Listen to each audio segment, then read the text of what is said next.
The text arrived at 2:17 a.m. on a Tuesday in late October.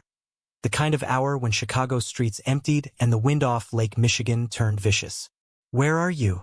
Just 3 words from Ethan Caldwell, after 4 years and 7 months of perfect silence. I stared at the screen until it blurred, thumb hovering over the block button I had rehearsed in my head 1,000 times. Instead, I typed nothing.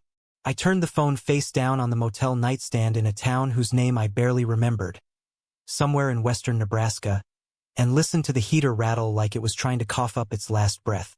4 years earlier, I had walked out of Ethan's apartment in Wicker Park without a goodbye note, without my favorite hoodie he always stole, without even taking the spare key off his ring. I left because staying would have killed me slower than leaving ever could.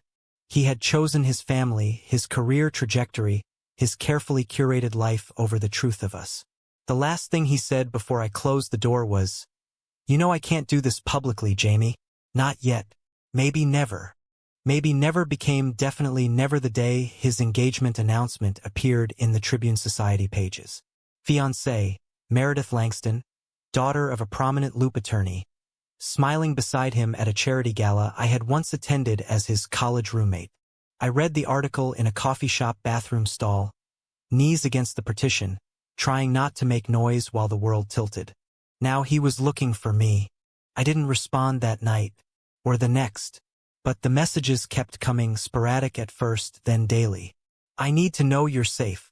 Your mom won't tell me anything. Please, just one word." My mother, the only bridge he still had. She had never approved of us, but after I left she became the reluctant keeper of my sparse updates. New city, new job waitering at diners, new habit of disappearing when anyone got too close. She forwarded his pleas sometimes, always with her own commentary. "He sounds desperate. You don't owe him anything, James." I owed him nothing, yet the desperation in his texts clawed at something I thought had calcified years ago. 3 weeks after the first message, I broke. Not because I forgave him, because the silence was louder than any argument we ever had. "I'm alive," I sent from a truck stop outside Cheyenne. "Stop looking." His reply came in seconds. "I can't." That was the moment I understood. He wasn't searching out of guilt alone. Something had cracked open inside him too. I didn't know then that Ethan's life had quietly imploded while I was rebuilding mine piece by jagged piece. His engagement ended 6 months after the announcement. Not publicly, of course. Meredith walked away citing irreconcilable differences. But the rumor mill whispered other truths. Late-night arguments, Ethan's increasing distance, the way he flinched whenever anyone mentioned wedding dates. His father, a retired circuit court judge with zero tolerance for scandal, had threatened to cut him off entirely if the situation wasn't resolved quietly. Ethan resolved it by doing nothing, by letting Meredith leave, by burying himself in 80-hour weeks at the firm, hoping exhaustion would erase memory. Didn't. When his younger sister Caroline, always the perceptive one, found him drunk on his couch staring at an old photo of us from college, she didn't judge. She simply asked, "When are you going to stop pretending?" He didn't have an answer, but the question lodged like shrapnel. Caroline was the one who finally tracked my last known address through a mutual friend, then convinced Ethan to reach out. She told him if he didn't try now, he would spend the rest of his life wondering. She was right. I agreed to meet him in Denver, not because I wanted reconciliation, but because I needed closure. Or so I told myself. The truth was more pathetic. Part of me still loved the man who once held me like I was the only solid thing in his spinning world. We met at a small park near Union Station on a Saturday morning when the air smelled of diesel and coming snow. He looked thinner, eyes shadowed, wearing the navy coat I bought him our senior year. Seeing him hurt more than I expected.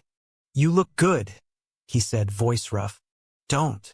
He nodded, hands in pockets, shoulders hunched against the wind. "I don't expect forgiveness.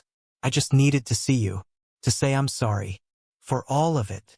Sorry didn't cover the nights I cried until I couldn't breathe, the way I flinched at every straight couple holding hands, the years I spent convincing myself I wasn't worth fighting for. "Why now?" I asked. "Because I lost everything anyway." He laughed once, bitter. The firm partnership fell through after Meredith's father pulled strings. My dad hasn't spoken to me in 18 months. And every morning I wake up knowing the best thing that ever happened to me walked away because I was too scared to hold on. I wanted to hit him. I wanted to walk away again. Instead, I sat on the bench and let him talk. He told me about therapy, court-mandated after a DUI he barely remembered. About Caroline dragging him to PFLAG meetings. About the night he finally admitted to his mother that the roommate she never liked was the person he loved most. She cried, he said. Not because I was gay. Because she realized how much pain she'd caused by pretending not to notice. I listened without interrupting. When he finished, silence stretched between us like a taut wire. I don't know if I can trust you again, I said finally. I know. I don't know if I even want to try. I know that too. But I didn't leave. Not that day. We started small. Coffee once a week when my shifts allowed. Texts that weren't desperate anymore. Just checking in. He didn't push.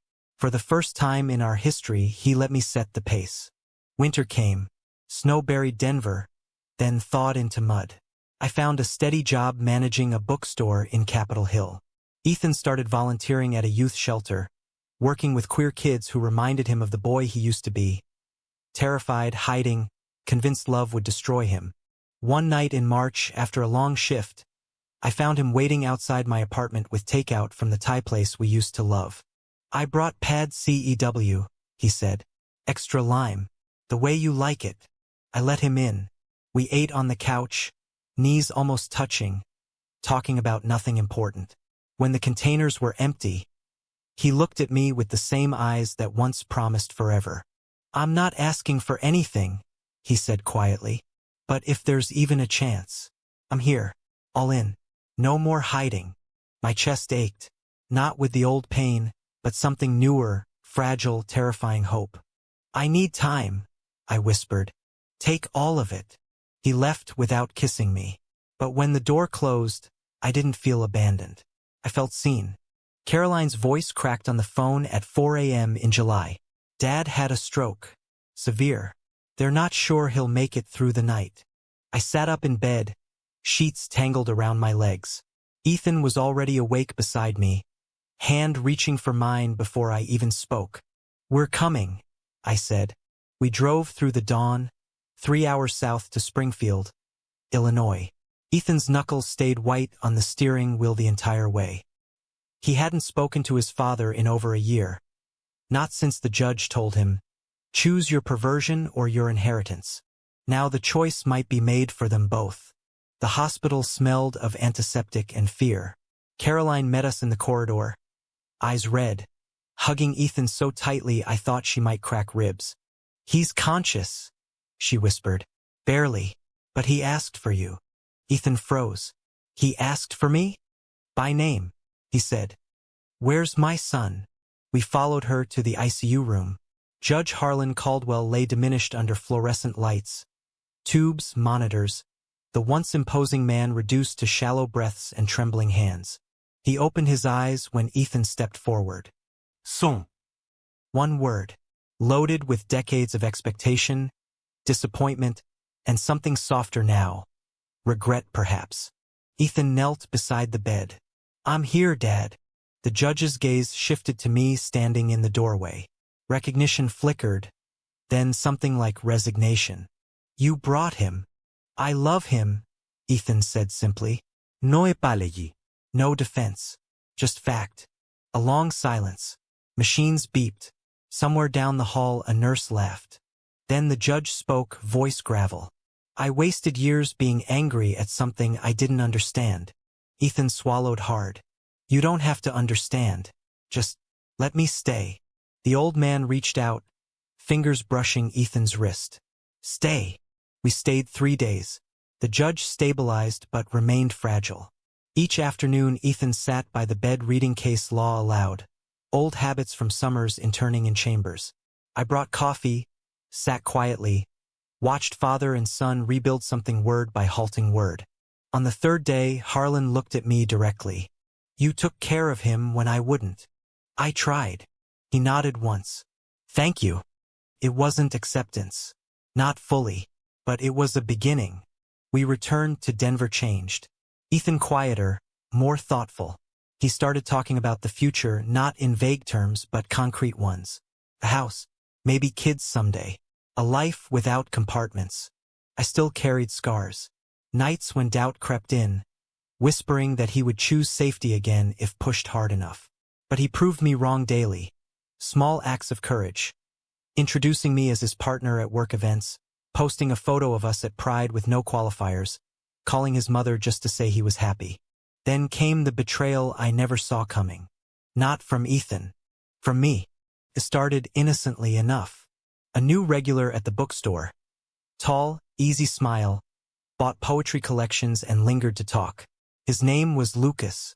He was finishing a PhD in literature, writing about queer narratives in post-war American fiction. We bonded over Baldwin, over the way words could wound and heal simultaneously.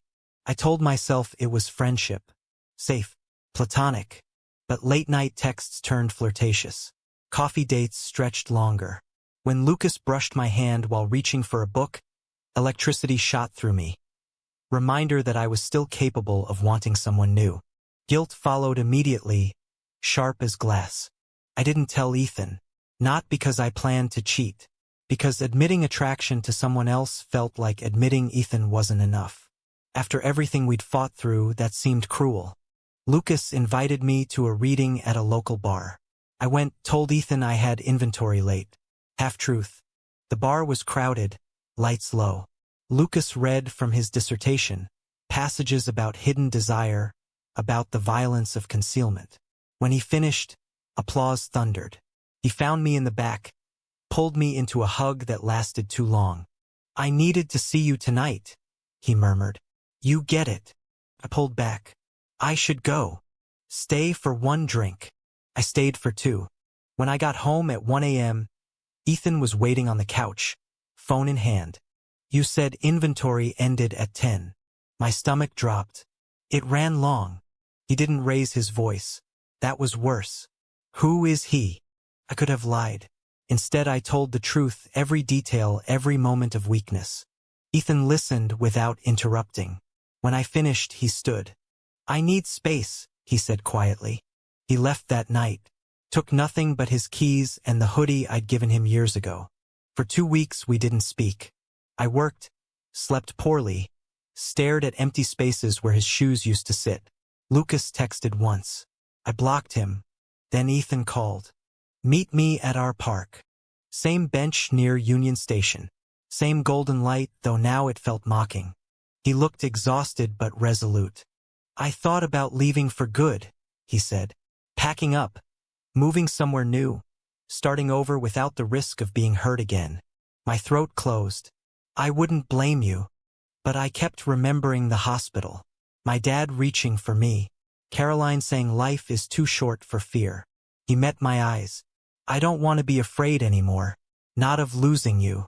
Not of loving you completely." He took my hand. "But I need you to choose me. Every day. Even when it's hard. Even when someone else looks easier." Tears burned. "I choose you." We went home together. Rebuilding took months. Therapy, couples this time. Honest conversations that left us raw. Nights when trust felt impossible, days when it felt inevitable. By autumn we were stronger, not perfect, but committed. Then came the final test. Ethan's father never fully recovered. Complications from the stroke left him in assisted living. Bitter about his diminished circumstances but softened toward his son. He asked Ethan to visit monthly. I went too, eventually welcomed, if awkwardly. One Saturday in November, Harlan had a request. "I want you to have the family cabin in Wisconsin. Both of you." Ethan stared. "Dad, it's yours. No strings. But I want to see you use it.